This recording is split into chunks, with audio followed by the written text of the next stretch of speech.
Hello, welcome to Contentstack Live. I'm your host, Jeff Baher, along with my assistant, Austin Chen. Joining us today is Auden Hinton, Director of Digital here at Contentstack. Hey, Auden. How you doing? Hey, great to be here. Yeah, hey, thanks a lot. I appreciate it. So the title today, how to use a composable stack to drive digital marketing innovation. So obviously, some of this is a great opportunity to kind of turn it into a content stack and content stack. We'd love to hear a lot of, kind of what you're doing, the investments and kind of strategies around the tech investments we're making, kind of how that all's kind of coming to be. And just recently we had Susan Bierman, our CMO, on one of the episodes, and she gave us a sneak peek into the tech stack that we're using. But I think you'd be a great kind of narrator to take us through that again. And, to share with us, what that looks like, kind of what your thinking is and behind how we got to where we are and, kind of take it from there. Austin, I think, we have a prop if you want to just bring that up and then. Yeah. And I'll talk to it. It's actually one of my favorite subjects is talking about the technology side of what we do. So as you can see in the spine graph we have here, our CMS is core to everything that we do. On the front end, we're using some Next.js and doing some front end hosting with Vercel, but also, the Vercels, the Netlifys, and now the Contentstack launches of the world really helped us get away from the AWS side of the house and really automated a lot of what we were dependent on from a DevOps team to get new features into production. So I love this graph because it not only shows the CMS aspect of what we're building on top of, but also that front end piece is also automating even further a lot of what we do, not just from a product perspective or engineering perspective, but now within marketing organizations, taking advantage of what, what this diagram represents, which is composable, DXP. So, if you go back a few years, we're in the process of moving off of WordPress and Drupals and things like that and getting into API based headless CMSs, which had so much benefit from an operations perspective, on marketing organizations. But I've been using headless CMS since 2016, 2017. So a lot of these monoliths are very ancient, to me and how an organization would operate. But, looking at our platform and everything that we offer, not just having the CMS side of things, but, the automation, the front end hosting, and then how does that connect into our ecosystem? Is something that really helps us iterate and innovate a lot faster than we would have before. So again, I was going to say that because you hit on ecosystem, it's clearly a big part just looking at this that, there's parts that we offer here as Contentstack, but you obviously rely heavily on the ecosystem. Tell me how do you arrive at that? How do you arrive at some of the different partners and technology players that we see here? I would say that the composable approach has made it a lot harder and that you have more options to choose from. So it's a really good challenge to have, being able to have new opportunities open up for what you can do for search or what you can do for personalization. What I would say about Contentstack and really composable specifically is it doesn't matter what vendor you use, composable will help you get more ROI out of any technology that you plug into your tech stack, whether it's your map, whether it's personalization, whether it's ABM, composable really helps you unlock a lot more, out of these partners and out of these vendors than you would, in a different approach. The ecosystem is really important, in terms of how do we approach choosing. I think it just depends on the use case. It doesn't mean you can't have, multiple search vendors for different properties that you have. It just depends on the use case of what you're trying to achieve. And I think with composable, it allows you to create different experiences a lot faster for different audiences that have different challenges. And based on that, you can really plug and play different solutions from really anywhere, to help achieve what you're trying to accomplish for that audience. So maybe just to kind of pick up on that, are you stuck with this? And where can you go from? Are you going to add more kind of hexagons? How much freedom do you have to kind of work with what we see here and now to the future? Yeah, absolutely. I think what's highlighted here is just a small part of what could be. I love how this represents, you have this foundation, you have this core. If you have a strong foundation, you can really do anything. And I think this middle spine really represents that. you've got the CMS, which is really going to be the core of your foundation. You have the automation that helps you create the connective tissue between all these different pieces in the hexagon. And then you have that hosting aspect that takes a lot of the back end work out of getting this stuff to market fast.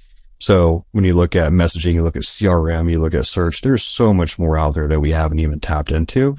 But this is a really good foundation of here's out of the box what a organization would need to build a really strong experience. But you're not just limited to this. There's a lot of flexibility to add things that maybe we haven't thought of, especially within the context of this graph. So a lot of flexibility, a lot of room for growth, a lot of opportunity that would not otherwise be there if you didn't have that core foundation that we've set up. How would you say, just from an operational perspective, this helps you? I mean, there's obviously, you have a lot of benefit in terms of just the amount of technology that's at your disposal to select from, but how are you seeing that kind of pay off just within your team and just within the kind of day-to-day operation? Yeah, I love to say automate the automatable, right? So, we see a lot of operational efficiency in this mostly, and we spend less time on the how are we going to do something? And we spend a lot more time on the what. So we spend less time worrying about our technology and we spend more time on creating. And one way that I look at this is it definitely, from an operations perspective, it's more than just a CMS. It's really a creative engine that I think opens up a lot of opportunity internally, with the different talent and resources that you have that might be on a specific project. But in terms of efficiency, I mean, just the front end hosting piece, I mean, going through the request to release and the whole DevOps process that would be with our direct to cloud infrastructure, where if we're on AWS or we're on Google Cloud or whatever it may be, that kind of goes away. And, now not only are you, empowering business users internally via the CMS to manage their own content and avoid the development tickets that come with that, but now you're empowering the dev team even further to where they can do a push and it goes through an automated process to do, quality checks to make sure that, everything is as it should be and meets the standards for something going to production. So from an operations perspective, as this platform grows, as this diagram goes that we look at, I think we're just going to see even further operation improvements, specifically with getting things to market faster. Yeah. Well, okay, that's super cool. And clearly you can tell that you're and your team are just getting a lot of benefits from the architectural approach, the technologies that are now more readily at your team's disposal. Where do you see that going? Where is it going? Like, what are some of the initiatives you've got, lined up for the team? Yeah, it's continuing to automate what we can and just keeping an eye on, how the market's changing and new technology innovations. You had, COVID hit and that really put a lot of burden on, your digital organizations and your technical teams. Then now the recent innovations with AI is really expediting, I think, the amount of content people are having to consume or that it gets put in front of them. And so it's getting a lot harder to get people's attention, with so much information and in your face every day.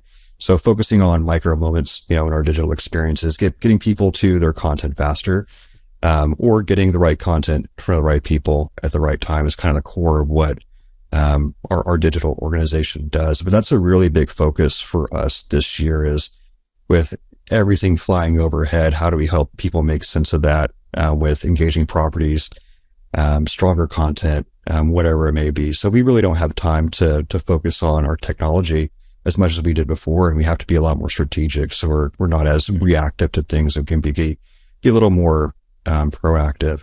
So referring back to, operational efficiency, we're definitely a lot reactive than we used to be by using our own products and that composable graph that we just looked at is really paying off downstream and challenges that we're facing in the market.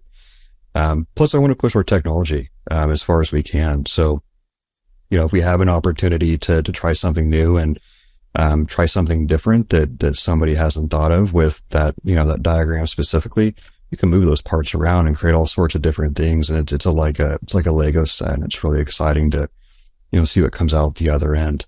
But, we really haven't hit any limits with our technology yet that's prevented us from doing, anything that we wanted.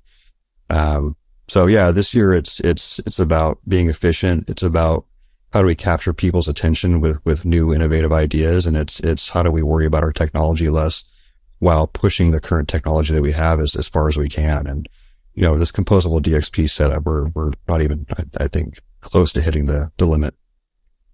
Can you share maybe just a little bit more around automation and how someone should, what's at people's disposal when we talk about kind of automating ourselves out of specific tasks? Some mentioned things can get kind of hard, and you showed a diagram that's like a lot of moving parts, which is on one level kind of good, but also maybe daunting. How much of this, is going to be a manual lift for the team, and how much of it has it been for you? I mean, you mentioned a big part of it is using our own technologies. Some of that is obviously geared towards making it easy, but just, I'd love to get a sense for you about where are we on the spectrum of super manual, highly automated? Yeah.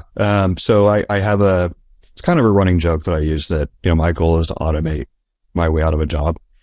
And it's a half joke, but I really want teams, or my teams to have automation at the front of every ask, so we're not repeating ourselves. So if we can find a way to help others be self-serving, again, it takes a lot of the burden of our technical resources, but automation is really at the core of how we operate. And I love in that graph how automation is actually the middle, of that graph.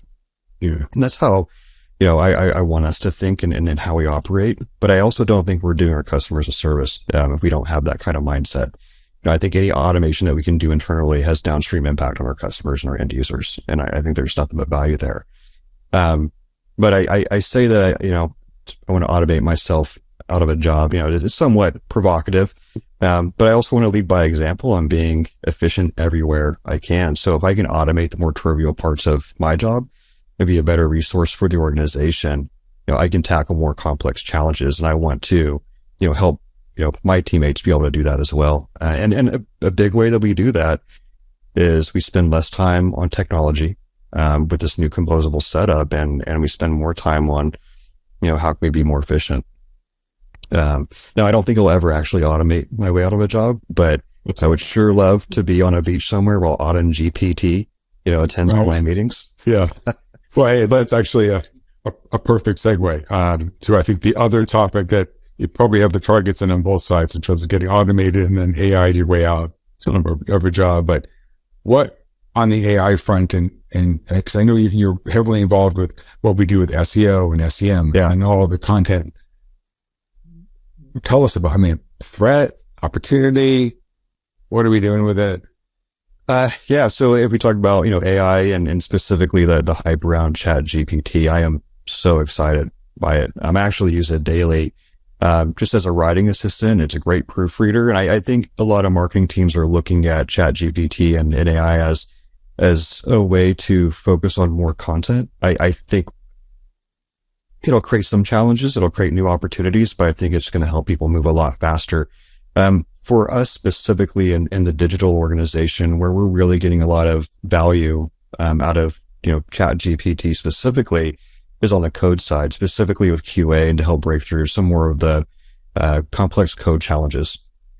And so when we talk about, the velocity in which we can work now and all the innovation that we can do, that does not come with a need for a more robust QA process. And so to be able to automate that as well, it's a must, to get something quality out into market. And it's, for the individuals, within our organization, it's like having a second pair of hands and eyes while you work. It's really increased our development velocity, while reducing those bugs that make their way into production. So there's a business use for it. There's the marketing aspect of it. But I'm all about automation and efficiency, and I'm really excited about the opportunities that are going to come out of ChatGPT. And just what we've gotten out of the last 3 months is incredible. Yeah. That's, I think definitely a good topic just to have you back on the program to just take us through a few more of the use cases. Yeah. Because your team are definitely at kind of the forefront, the leading edge for some of these things. But yeah, I think there's a lot that and we can kind of play back to the audience is just in terms of what you've learned and how you're using it. And yeah, absolutely. Cool. those are, most of the topics I wanted to cover. I mean, it's just super helpful just to get a view of, under the hood of kind of what we're doing and hear directly from you, just how you've approached it and all that. While we were going, I know we got some questions that came in. Sure. Austin, you got a few for us? Yeah, we got a few from the audience. First one was they're wondering about what are some things that you find a composable stack allows your team to do that you can't do with a traditional monolithic DXP. Yeah, pretty much everything we discussed on this call. Well, so I'm a firm believer in where there's a will, there's a way. And so if you're on a WordPress, if you're on a Drupal, if you're on a traditional, monolithic type system or DXP, you can still do a lot of what we discussed. But the feedback that I give folks is, how hard do you want to make it for yourself? Going composable is just the fast track to pushing your organization forward. You'll spend more time focusing on the how versus the what, like I mentioned earlier. More time focused on the what versus the how you're going to do it.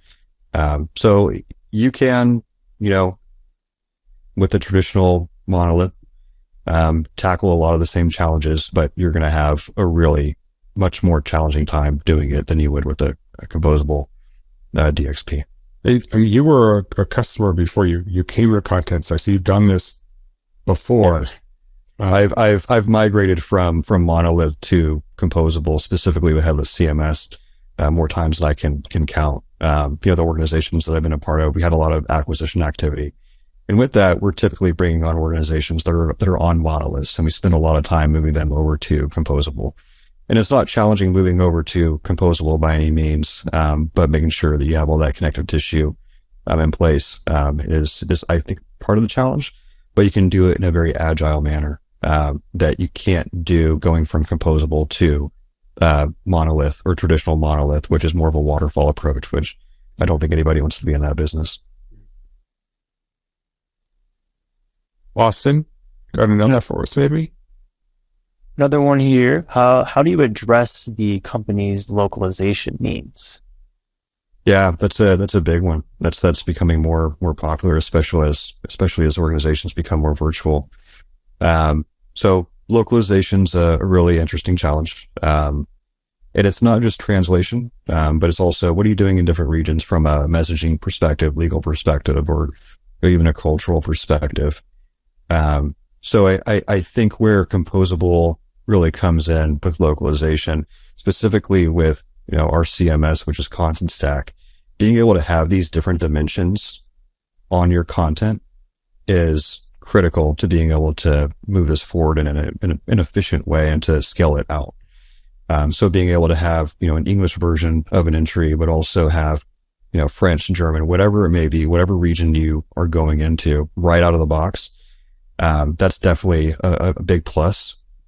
But the technology is actually a small part of the localization strategy. So, specifically the question to address the company's localizations needs, it's creating a process, evangelizing it, and having a localization team internally to rally behind, that plan and that initiative, which is really important for success. Wow. Good stuff. Another, I think, very interesting topic just to kind of unpack further. Because I think, as you said, it's not just the technology. So a number of things that the organization needs to think through before and kind of all the way through. Yeah. Well, that really concludes everything that we were going to cover, at least, in this episode. For sure, a number of different opportunities to have you come back and share more of your experiences. Yeah, I'd love to.